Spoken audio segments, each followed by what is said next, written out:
Hello everyone, আজকে আমি তোমাদের সাথে কাশ্মীরি আলুর দমের রেসিপি শেয়ার করব। তো দেখতেই পাচ্ছ কি সুন্দর রঙটা এসছে এটার। আর এটা আমি একদম শুকনো শুকনো করব।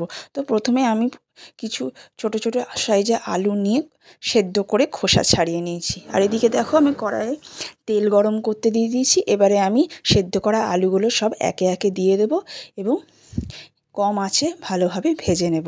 আর তাতে আমি পরিমাণ মতো নুন হলুদও দিয়ে দেবো। আর এদিকে যা মশলা লাগবে সেটাও আমি করে নিয়েছি। পেঁয়াজ কেটে রেখেছি, পেঁয়াজটা আমি ভাজবো, পেস্ট করব না। আর পেস্টের জন্য আমি নিয়ে নিয়েছি মিক্সিতে টমেটো কুচি, লঙ্কা, আদা কুচি, আর একটু এলাচ, একটু দারচিনি, তেজপাতা আর রসুন। এবার এটাকে আমি ভালো করে মিক্সিতে ঘুরিয়ে নেব। আর এদিকে আমি আলুগুলোর মধ্যে একটু নুন আর হলুদ দিলাম, একটু আগেই বললাম।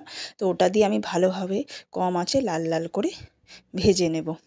তারপরে এগুলোকে তুলে রেখে আমি মশলাটা করব। তোমরা বাড়িতে ট্রাই করে দেখতে পারো, খেতে কিন্তু বন্ধুরা দারুণ হয়েছিল। তো দেখো এদিকে আমার আলুগুলো লাল লাল করে ভাজা হয়ে গেছে, আমি তুলে রেখে দিয়েছি। আর কড়াইয়ে আমি কোনো ফোড়ন দিলাম না, যেহেতু আমার মিক্সিতে সব ফোড়ন দেওয়া আছে, এলাচ দারচিনি, সেজন্য আমি শুধু পেঁয়াজটা দিয়ে দেবো। আর পেঁয়াজটাকে আমি একদম লাল লাল করে ভাজবো কম আছে। সামান্য একটু নুন দিয়ে দিলাম, তাহলে কী হবে, পেঁয়াজগুলো একটু নরম হবে। তো দেখো কি সুন্দর লাল লাল করে ভাজা হয়ে গেছে। এবারে মিক্সিতে বেটে রাখা মশলাটা আমি এতে অ্যাড করে দিলাম। এবার ভালো করে এটাকে নাড়তে হবে যতক্ষণ না ভালোভাবে মশলাটা কষে যাচ্ছে, তেল ছাড়ছে, ততক্ষণ এটাকে ভালোভাবে মাখাতে হবে। আর আমি একে একে জিরে গুঁড়ো, ধনে গুঁড়ো আর কাশ্মীরি লঙ্কা, পরিমাণ মতো নুন, হলুদ দিয়ে দিলাম। এবার এটাকে ভালোভাবে মিক্স করে যতক্ষণ না তেল ছাড়ছে ততক্ষণ নাড়াবো। আর একটু চিনিও দিয়ে দিয়েছি।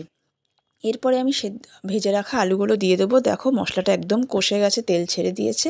তো এতে আমি এবার ভেজে রাখা আলুগুলো দিয়ে দেব। দেওয়ার পর আমি এটাকে আবারও খুব ভালোভাবে নাড়ব।